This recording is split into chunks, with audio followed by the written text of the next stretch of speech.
Welcome on in. Hot topic here on Monday morning's morning kick around. My name's Robert. He's Jason. Sadly, the hot topic is the fallout from the United States men's national team falling in the third place game to Canada after back-to-back defeats, finishing in fourth in a four-team window. Lots was said after the game. They finished last. They qualified at least. The silver lining. They finished. 4 teams went to the finals of the Nations League, and the United States men's national team finished last. Is that not an accurate statement? No, you're completely accurate. They finished 4 of 4 on the weekend of the Nations League finals. We're going to get into some of the post-game comments from players and coaches. I guess I just want to enter into this conversation with kind of in my mind, is this because it's such small, paper-thin margins of error. If a goal goes in this way or that way, is it just, there's room for improvement, or are we truly in a moment of doom? Well, that's okay. We're going to let Mauricio Pochettino have a comment on that because he did kind of address that idea. And he tried to drive a wedge between two different things that are negative thoughts. And I want to get to that. It feels bleak. Now, it always feels bleak immediately after a loss. Yeah. And again, if they had lost to Panama and beaten Canada, we might feel differently. Obviously, if they had beaten Panama, even if they lost in a final, we would feel, whatever. This is the worst case scenario. Now, you weren't, I guess they could have lost by 5 goals or something, and it'd be really, really bad. But you just see an ineffectiveness, right? A sort of dispiriting ineffect. There are moments that you go, oh, I can kind of see it, but it's not consistent enough. No. So what we're going to do here is play a supercut. I got Christian Pulisic. I've got Diego Luna very briefly. And then we got some Pochettino. So let's dive in, starting with Christian Pulisic. Obviously disappointed, yeah. We'll go see, we'll go talk now, and then, yeah, we gotta come back from this, of course. We're not at our best at the moment. And how do you get back to the best? The attitude within the group, tactically, is there something that you guys wanted to reinforce to get there? Well, now all we can do is go be an example at our clubs every day, be the best that we can be. That's how national team is. And then when we come back, of course, some things need to change and we need to improve. So, we're going to look back and see what that is. I don't have all the answers at the moment. Talk to me a little bit about the energy within the group right now. Gold Cup in particular, it's going to be a little bit strange because you might not have everybody in camp and there are fewer and fewer windows before the World Cup comes around. We'll see when it comes around who can be there. Obviously, yeah, the feeling is it's not good right now. We need to turn it around, and we can hopefully build some momentum this summer because we really do need it, and with big tournaments ahead. Poch has told me that he envisions you as like the perfect 10, his Christian Eriksen of what he had at Spurs. We've seen you play almost everywhere in the front line. How do you feel playing in that role? Yeah, I like it. I like playing in that. I want to pause it for a second. I'm not as interested in Pulisic talking about his role. Right? That's, I guess it could have some direct impact on the way the team plays, and I guess it does matter if he's comfortable. He was very limited last night, Rob. I think I'm gonna have to pull. I'm gonna have to pull up the numbers from I believe Jeff Carlisle put them on his socials. The number of touches that Christian Pulisic had were tiny by what you would want for a player like him, right? If he's going to be one of your most influential players, you need him to be involved all the time. And he just wasn't. Here it is. Christian Pulisic had just 20 touches in 69 minutes of play. 0 touches in the box. 0 touches in Canada's penalty area. He was 7 of 12 passing. Those are not good enough numbers. 7 right? passes. 7 passes. 0 shots. Yeah, 0 shots. Yeah, otherwise the U.S. was terrible, right? Outside of the moment between Weah, Luna, and Ajaman, they were terrible. All right, let's hear him finish this out. That role a lot. The last 2 games, obviously, I'm just not seeing as much of the ball as I would like, so it can be tough at times. But I feel comfortable in the role. Today you captained the team. How did that feel? Talk to me about that responsibility. This team is everything to me. I care so much for for this team, for this country. I hope people know that about me, and it's truly an honor. So anytime I get to do it and lead this country, it means a lot to me. Yeah. Okay, that's Pulisic. Rob, you tell. Look, I don't love doing an analysis of body language. Like I think people present in ways that maybe aren't completely reflective. Like we imagine you're supposed to do this or you're supposed to do that. If you're upset about the result, Christian, you should be ranting and raving and screaming or showing some fire or something. Now that he may need to do that. I'll get to what Pablo says because that's exactly what I'm talking about. He may need to do that to make us feel better, right? We need to be aware that he presents a certain way. And if you are going to be a major figure on this team, and I'm sorry, Christian, like this is a problem, I get it. If that's not who you are, like if you're just not that person, it's really going to be really difficult to get yourself worked up or to put on an act, essentially, right? But we may need that right now. We may need the U.S. men's national team fan base, such as it is, as it dwindles down to nothing, because they are eroding our support for this team. We need somebody to show us fire. We need somebody, even Tyler, who talks in certain ways, doesn't really give me this like hostility about the result. Like, be angry. And I don't know that Pablo is exactly right. I think Christian Pulisic cares. I just don't think he's a leader that way. And that's a problem when your best player is not a leader that way. And I don't know what the answer is. Like, I've seen people say, let's bench him and see what happens, because maybe he's not bringing in enough right now, Rob. When was that when he was benched? Was that a year or so ago when he actually have that happen to him? I don't remember. But it did happen. It did happen once. Berhalter did do that at one point, or maybe it was one of the interims.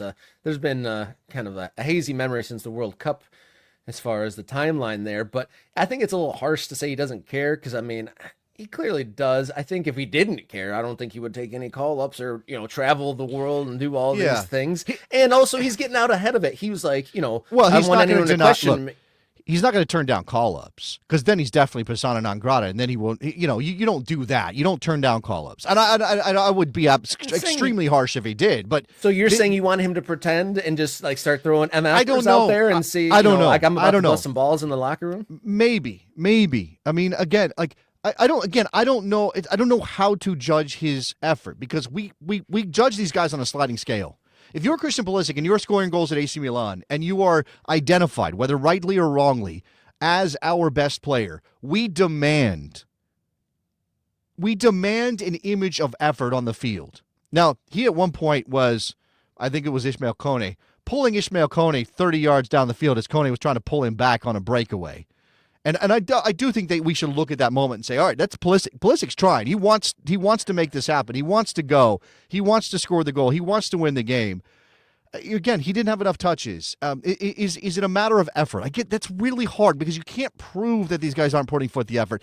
Maybe there's something subconscious, and this comes back to this idea of lots of these guys don't have as much to prove on the club level as the previous generations of national teamers did. And here's a guy, we're looking at him right now, who does still have something to prove. And I think a lot of people identify him, and the way that he plays makes it easy to say, who cares? Diego Luna cares. Yeah, if there was a high water mark for me, it was his performance. He put the outward projection of trying and caring, and then I also think, he genuinely does. And like you said, he has a little bit more pressure on top of him. Let's. By the way, not a guy who needs to be a leader, but let's say what he said. I think you described it. I think we're all disappointed. I think it has to be a lot better, and I think we have a lot of things to work on. If you can find a silver lining, you got the start today. You look good. How are you feeling personally? I feel good, man. I think I've always been doubted, and I think it's just about getting your opportunity and making a statement when you get out there. And I think I did well today, but I still think there's another level to my game. You started out on the left. You finished on the right. After that wing swap, the goal came. Talk me through that tactical adjustment. Yeah, I think we were just checking both sides. I think whatever side I could get on the ball more, I think they want me on, right? So I think that came up, and I think a lot of movement and runs in behind that led to a lot of creativity. What's been the message from Pochettino for you specifically of how he wants to use you?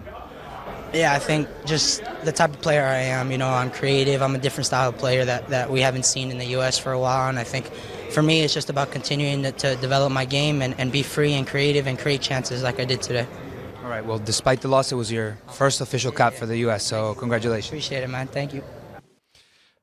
Okay, I think he means competitive. I think Nico is saying that. Anyway, it doesn't matter. I like how Diego Luna has internalized that he's a unicorn. That there aren't a lot of creative American players like him, and he said, "I'm somebody that we haven't seen." Like, that's such a wild sort of self-recognition. I mean, he's not wrong. I'm not saying he's wrong, but to be the one who says it out loud, that's funny to me. Yeah, you're not wrong about that. And he was a spark out there, and he definitely looked like he was more willing to grind and get dirty than just about anyone out there yesterday. Yeah. Okay. So let's hear from the man in charge. And I've got, this is multiple minutes. Hopefully we can get through a lot of this. This is Mauricio Pochettino after the game. Well, my reaction is the disappointment again. I think that is how we start Thursday and we finish today. Two different games. One game that should win against Panama and maybe playing now against Mexico. And another that is different circumstance, different situation that happened. But I think we start the game really well. And look, a lot of information. We are here to help and to contribute to all together to try to find a way to perform and to compete. Look, here is not to blame. It's not to find some guilty. I think we are all responsible about these two results. But yes, I think still a lot of time to the World Cup. We have in June the possibility to play two friendly games and then the World Cup. And I think there is the moment to be sure that we would need to face, the competition in a different way. All right.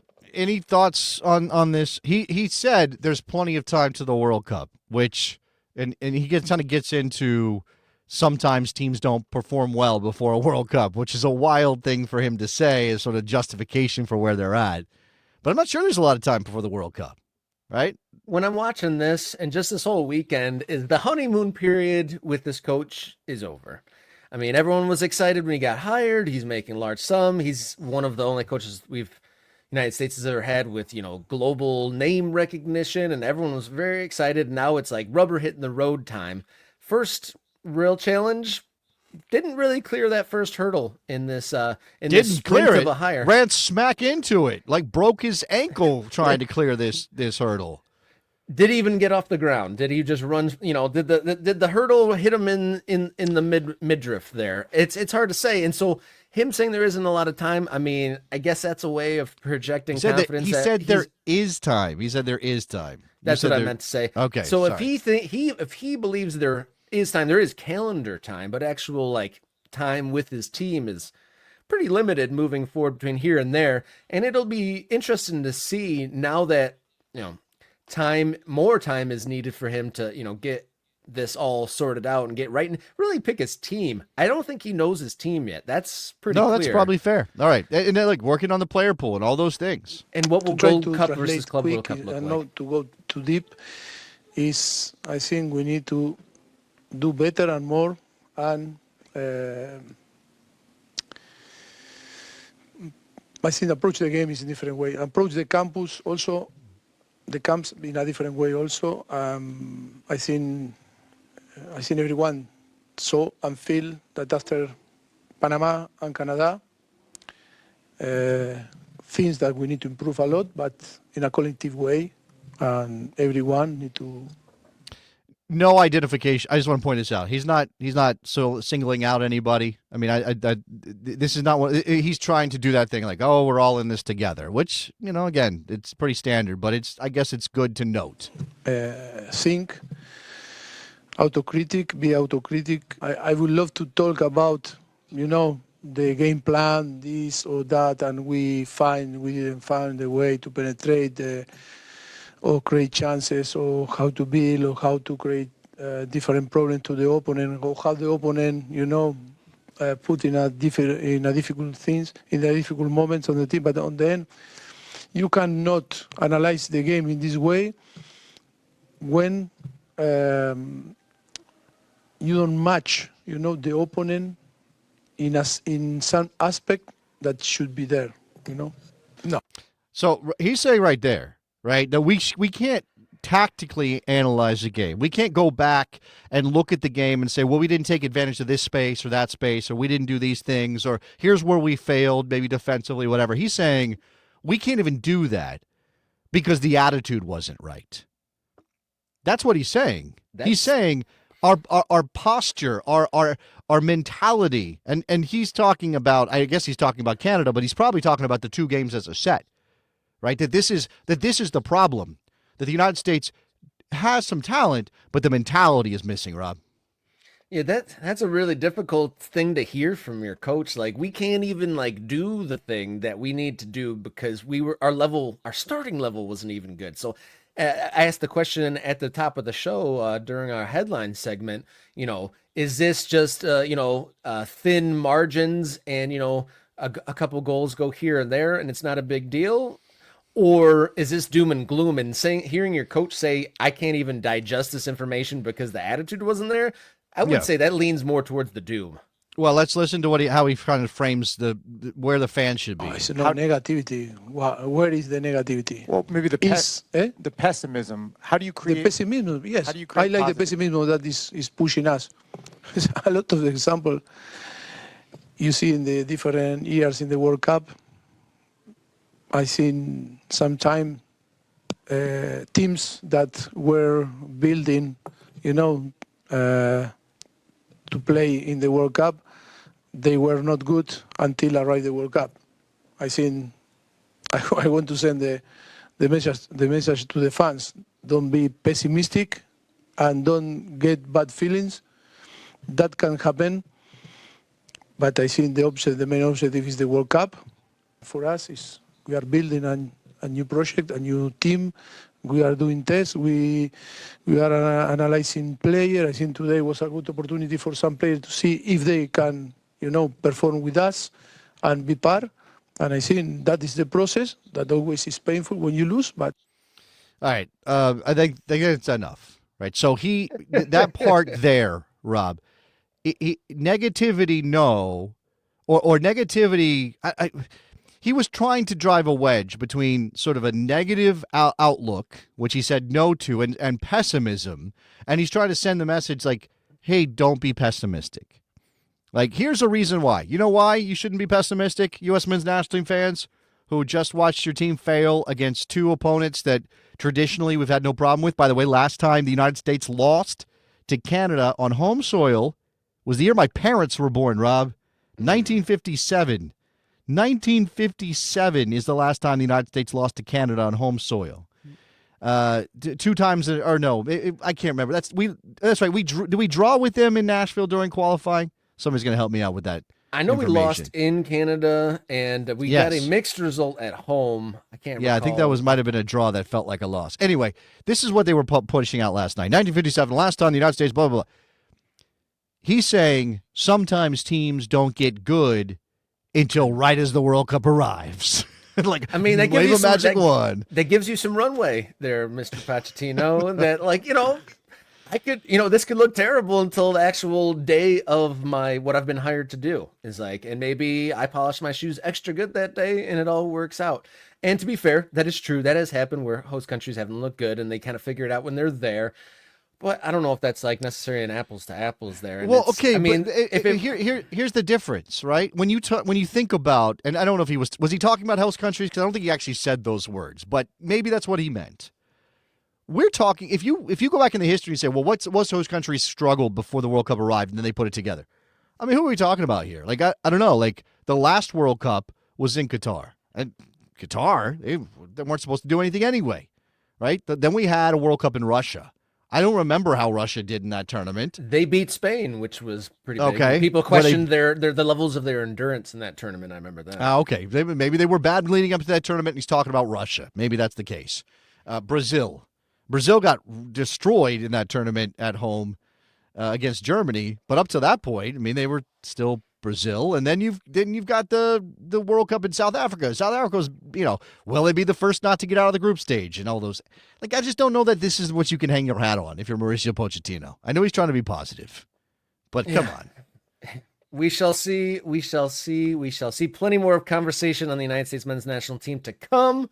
We're going to move right along. If you have not subscribed already, thank you to those who have, but head over to Morning Kick Around, youtube.com. Follow along on social media at Kickaround on X, Instagram, Blue Sky. Write us a note at morningkickaround@gmail.com.